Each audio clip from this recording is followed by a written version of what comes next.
Assalamualaikum warahmatullahi wabarakatuh. Salam damai sejahtera untuk kita semua. Om Swastiastu, Namo Buddhaya, salam kebajikan. Semoga di tengah pandemi COVID-19 ini kita semua dalam keadaan sehat, bahagia dan gembira. Dalam kesempatan yang baik ini, kami akan men-sharingkan pengalaman kami terkait bagaimana sebaiknya menjawab komentar dari reviewer jurnal, di mana topik yang kita sharingkan pada kesempatan yang baik ini adalah salah satu materi dalam kuliah penulisan akademik. Selanjutnya, perkenalkan, nama saya Yohanes Gunawan.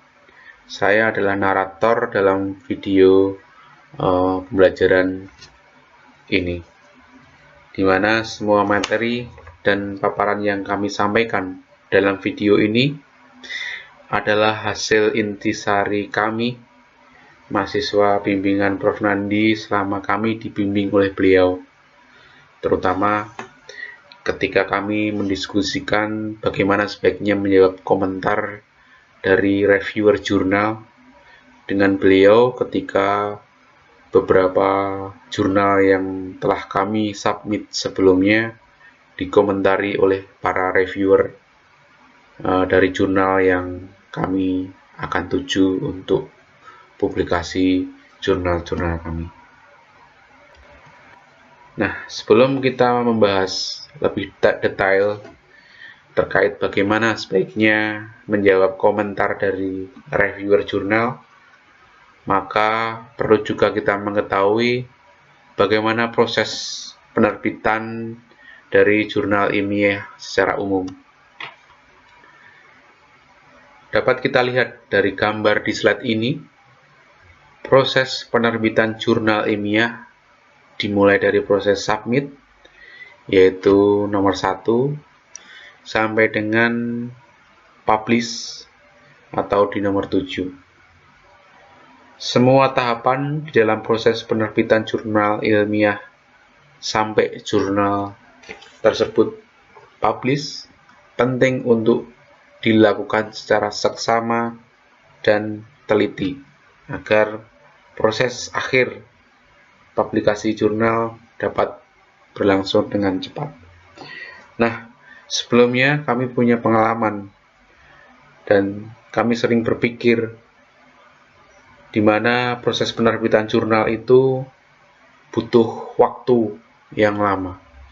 Nah, informasi yang tidak selamanya benar ini kadang membuat kami ketakutan ketika kami akan mempublikasikan jurnal-jurnal ilmiah kami di taraf jurnal internasional yang bergengsi. Nah, sebenarnya berapa lama sih waktu yang diperlukan untuk menerbitkan jurnal ilmiah dari proses nomor 1 sampai dengan nomor 7? Butuh berapa lama sebenarnya? Dimana seperti yang kami ketahui tidak ada patokan resmi dari berapa lamanya proses yang dibutuhkan untuk jurnal itu sampai publikasi. Tapi yang pasti ada bukti di sini bahwa seperti yang tertera dalam slide pada gambar ini, di dalam slide ini adalah jurnal yang masih baru, di mana jurnal ini adalah jurnal dari teman-teman kami di Lab Heat Transfer Departemen Teknik Mesin Universitas Indonesia di bawah bimbingan Prof. Nandi.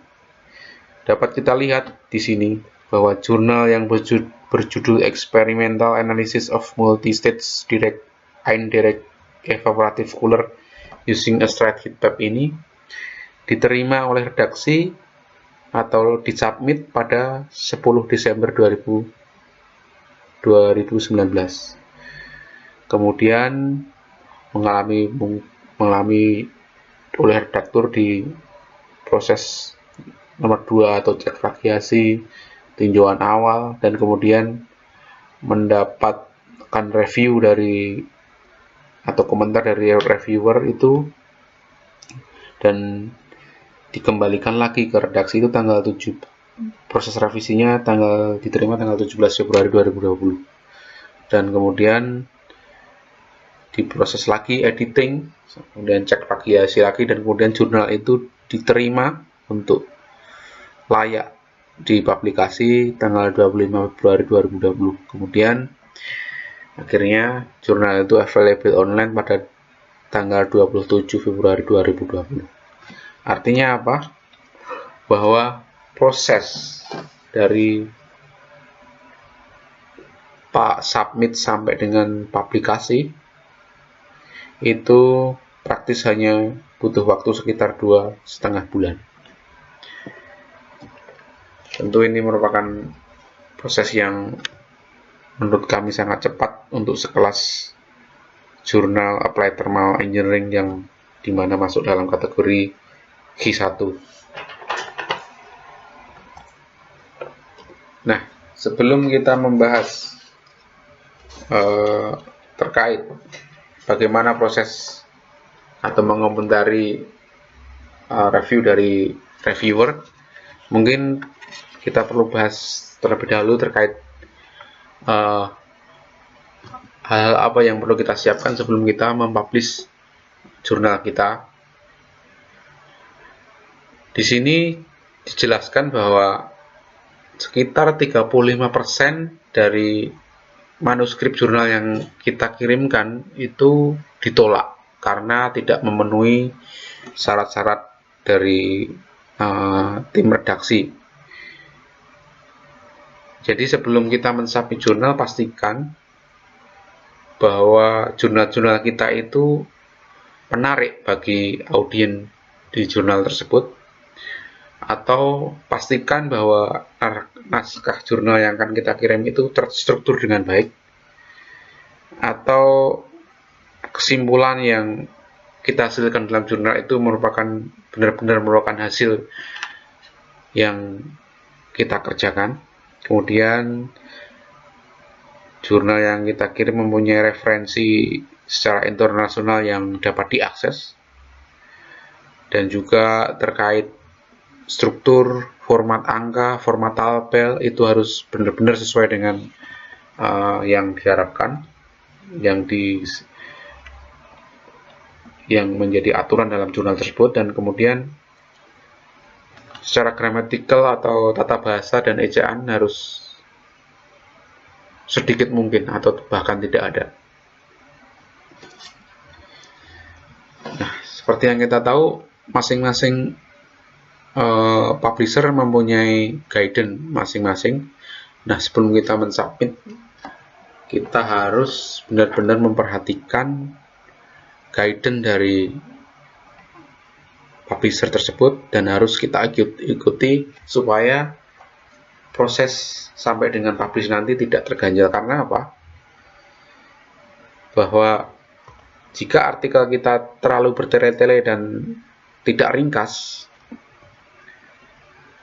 yang perlu kita perhatikan bahwa tim editor tidak mempunyai banyak waktu, karena ada puluhan bahkan ratusan jurnal ilmiah yang masuk ke redaksi yang harus direview strukturnya.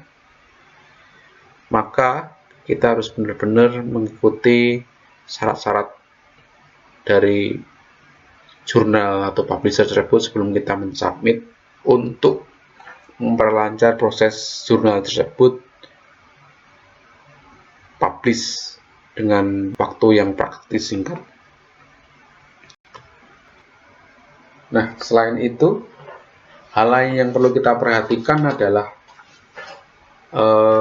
terkait plagiasi.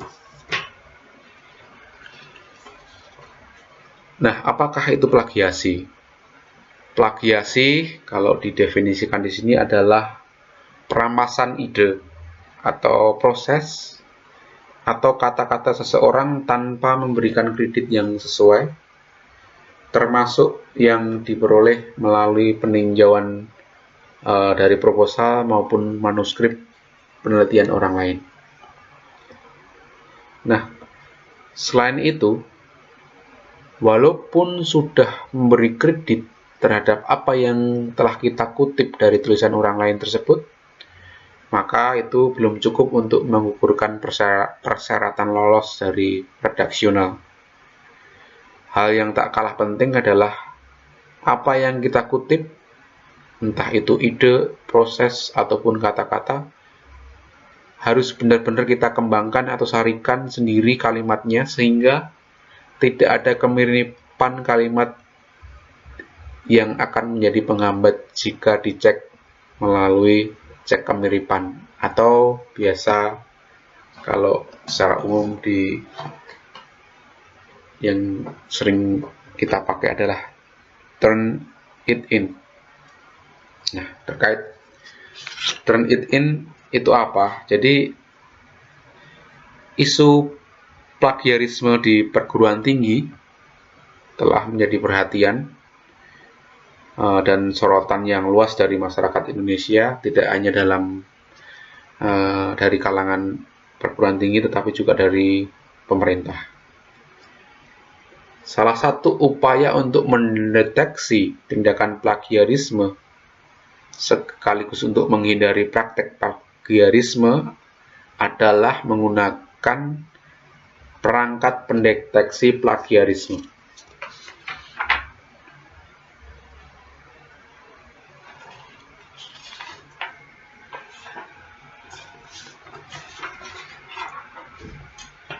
Nah, perangkat-perangkat pendeteksi plagiarisme ini ada beberapa macam, diantaranya plug aware, plug scan, authenticate, ataupun turn it in. Nah, seperti yang kami ketahui, kami menggunakan turn it in untuk menguji kemiripan dokumen kami, dan kalau di Universitas Indonesia kita dapat menggunakan fasilitas itu dengan mengirimkan manuskrip dari jurnal kita ke alamat di sini.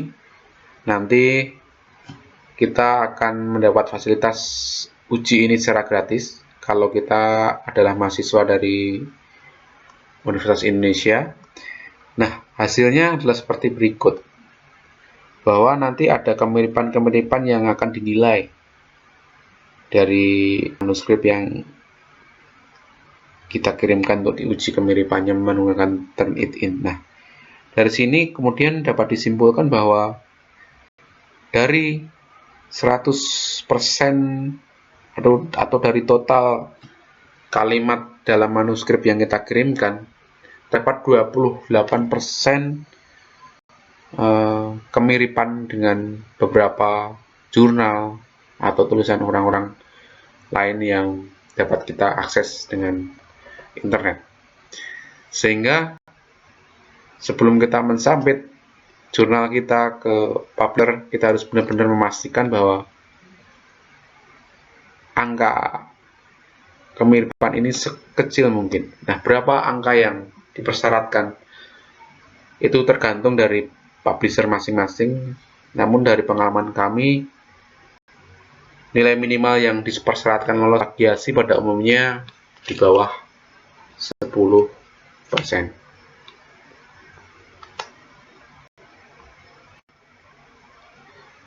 Nah, kemudian setelah proses uji kemiripan, terus plagiasi yang telah dijelaskan sebelumnya, proses selanjutnya adalah proses review. Seperti yang kita lihat dalam grafik, dalam gambar, dalam slide ini adalah salah satu review dari paper kami. Di sini dapat dilihat bahwa reviewer pertama itu menegaskan bahwa apakah judul itu perlu diimprove, tidak diperlukan, apakah literatur review perlu dijelaskan atau lagi perlu, kemudian apakah objektivitas dari jurnal itu perlu dijelaskan lagi, perlu, dan sampai dengan apakah panjang manuskrip itu perlu diperpanjang, tidak perlu. Nah, ini adalah hasil dari komentar dari reviewer yang kita dapatkan setelah kita mensubmit jurnal ke publisher. Nah, kemudian komentar dari manuskrip kita yang perlu kita perbaiki dari reviewer adalah seperti yang terus di sini, bahwa si reviewer pertama menjelaskan atau mengomentari bahwa perlu meningkatkan resolusi dari gambar, di mana gambar dari gambar 2 tidak dapat terbaca sepenuhnya. Terus kemudian komentar yang lain adalah kita diminta untuk mengkomparasikan, membandingkan dari diskusi pada persamaan 3.2 dengan penelitian sebelumnya. Dan kemudian kita juga diminta untuk mengecek secara keseluruhan referensi kita apakah sesuai dengan yang kita citasi dan apakah itu sesuai dengan yang kita bahas. Ini adalah contoh peer reviewer dari reviewer pertama. Selanjutnya ada contoh lagi dari reviewer kedua. Jadi biasanya dalam satu paper itu ada 2 atau bahkan 3 review yang mereview dari paper kita. Nah, ini dalam satu paper yang kita kirimkan kebetulan ada 2 reviewer. Nah, reviewer kedua itu lebih detail komentarnya terhadap manuskripnya yang telah kita kirimkan, dimana reviewer kedua ini menegaskan bahwa pada baris ke-15 tertulis the speed of tea. Apakah itu benar ataukah hanya typo? Kemudian dalam bagian metodologi dalam manuskrip yang telah kami kirimkan, oleh reviewer kedua diminta untuk memberikan akurasi dari semua sensor yang kita pakai untuk penelitian yang kita gunakan sebelumnya.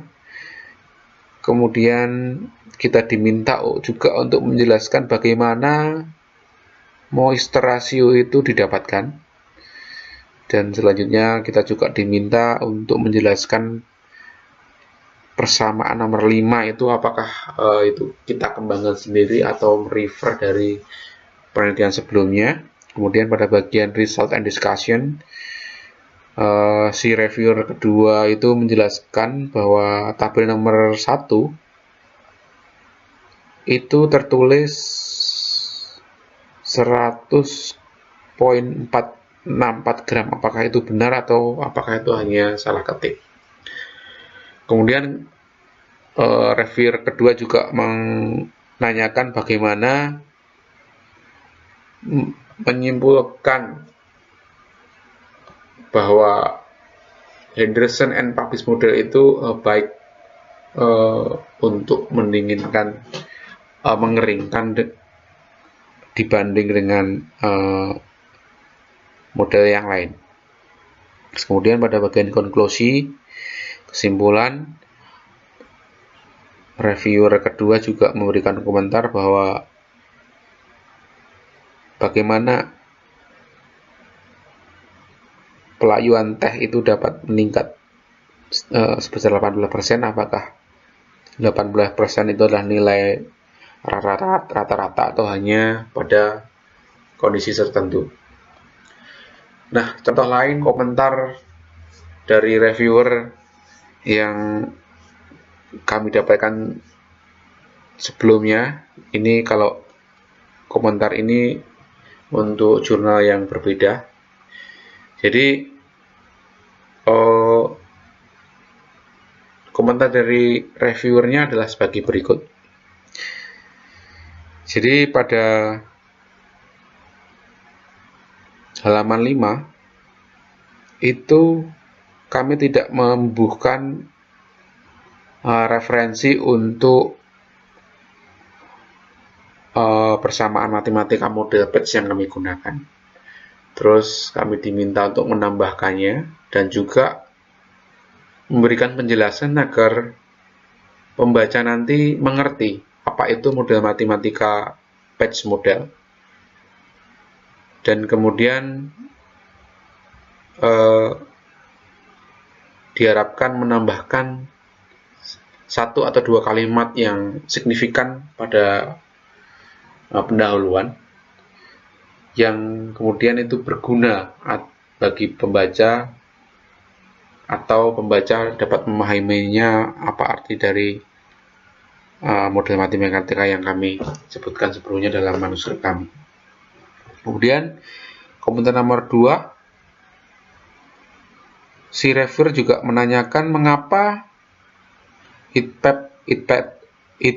exchanger atau HPHE ini lebih bagus daripada water air heat exchanger. Kami juga diminta untuk mendiskusikannya. Kemudian reviewer ketiga juga memberikan komentar terkait persamaan Lewis. Apakah itu persamaan Lewis, juga kami diminta untuk menjelaskan. Kemudian pada poin keempat atau komentar nomor 4, bahwa kami telah menghitung HPHE effectiveness ini adalah sebesar 79,59%. Nah, reviewer memberi komentar bahwa nilai ini tidak ada artinya kalau tidak ada informasi akurasi dari sensor-sensor yang kami gunakan itu tidak kami tampilkan atau tidak kami sebutkan, sehingga reviewer meminta bahwa nilai-nilai akurasi dari semua sensor yang kami gunakan dalam penelitian ini sampai mendapatkan nilai effectiveness sebesar 79,59% ini harus disebutkan. Kemudian tanpa menyebutkan error atau tanpa menyebutkan akurasi dari instrumen yang kami gunakan, maka error dari grafik-grafik yang kami tampilkan dalam manuskrip kami tidak ada artinya, sehingga kami diminta untuk meresubmission nilai akurasi dari sensor-sensor yang kami gunakan dan akurasi dari atau nilai error dari pengukuran kami diminta untuk ditambahkan dalam manuskrip kami. Nah, ini adalah contoh-contoh bagaimana komentar-komentar dari reviewer yang telah kami dapatkan dari paper-paper yang kami submit sebelumnya. Nah, tentu komentar-komentar ini harus kita jawab sebaik mungkin sehingga kita dapat lolos dari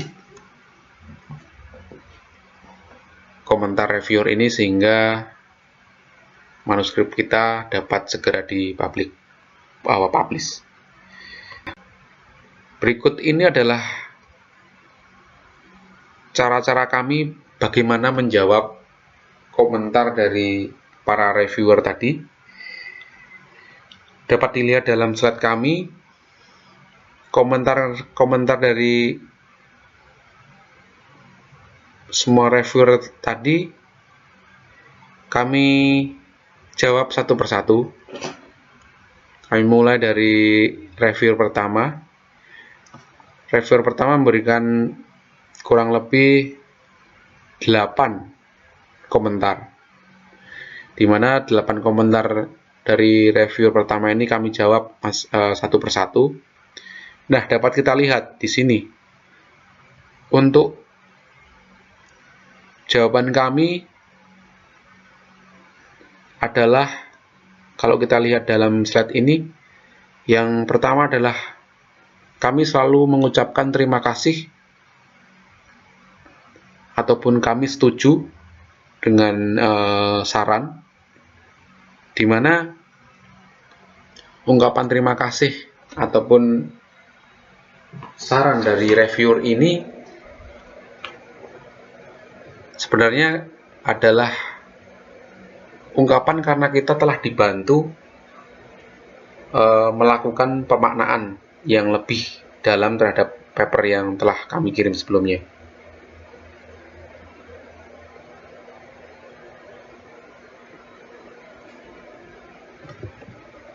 Nah, kemudian sama juga terhadap respon dari review nomor 2. Kami selalu memberikan kalimat pertama kali adalah terima kasih terhadap saran yang diberikan oleh reviewer.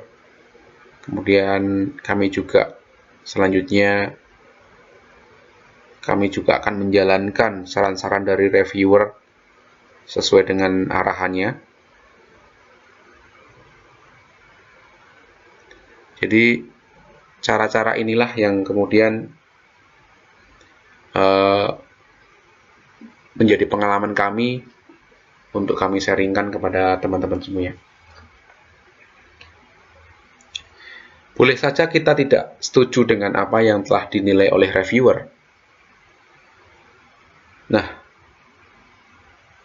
reviewer bisa saja sulit untuk membaca apa yang dimaksud di dalam paper yang telah kita kirimkan. Tetapi bagaimanapun kita adalah peneliti yang telah mendalami penelitian tersebut. Waktu, biaya, dan tenaga yang telah kita keluarkan sehingga mungkin sepatutnya kita harus mempertahankan apa yang telah kita tulis dalam paper. Sebuah perdebatan ilmiah adalah suatu kewajaran. Bahkan ini adalah kesempatan untuk menunjukkan bagaimana pemahaman kita terhadap paper yang kita kirimkan tersebut. Namun, pemberian bantahan terhadap komentar reviewer itu harus kita lakukan dengan sopan.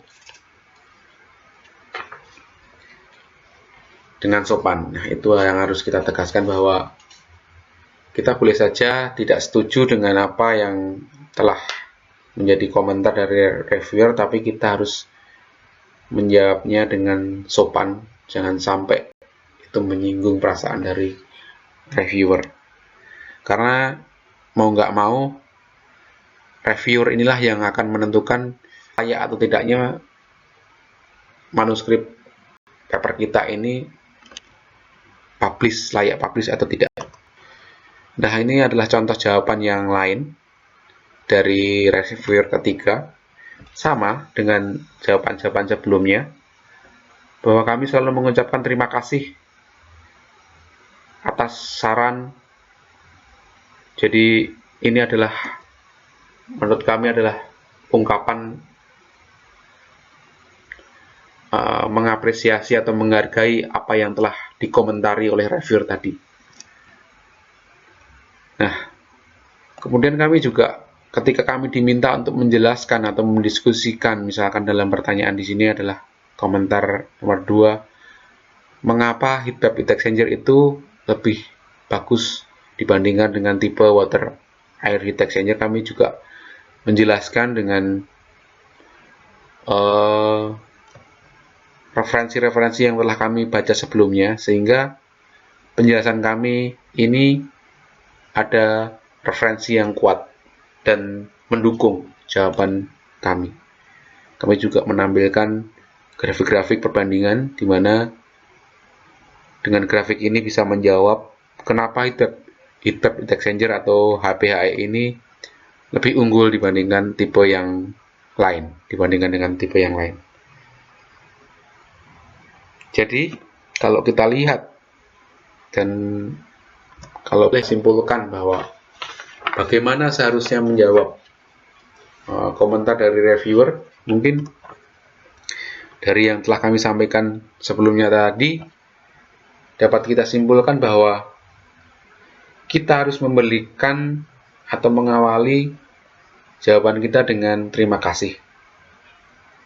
Bahwa reviewer telah membantu kita melakukan pemaknaan terhadap paper yang telah kita kirimkan, dan bahwa kita harus tahu bahwa reviewer itu adalah merupakan para ahli dan biasanya sangat sibuk. tetapi mereka telah meluangkan waktu untuk membaca dan memberikan masukan pada paper kita. Sehingga selayaknya lah kita harus berterima kasih dengan apapun komentar mereka. Kemudian jujur dan sopan. Jadi kita boleh saja, tadi seperti yang telah kita jelaskan sebelumnya, boleh saja tidak setuju dengan komentar yang diberikan oleh reviewer, tapi kita harus menjawabnya dengan sopan. Nah, selanjutnya kita harus juga memberikan tanggapan dengan sejelas mungkin. Nah, perlu kita ingat bahwa reviewer ataupun editor itu tidak mempunyai waktu membaca dari baris per baris. Oleh karena itu, kita harus membuat penjelasan dengan sejelas mungkin dan dengan singkat dan padat. Cara mudah untuk menanggapinya adalah copy komentarnya seperti yang telah kami tunjukkan tadi sebelumnya, kemudian ketik tanggapan kita di dalamnya.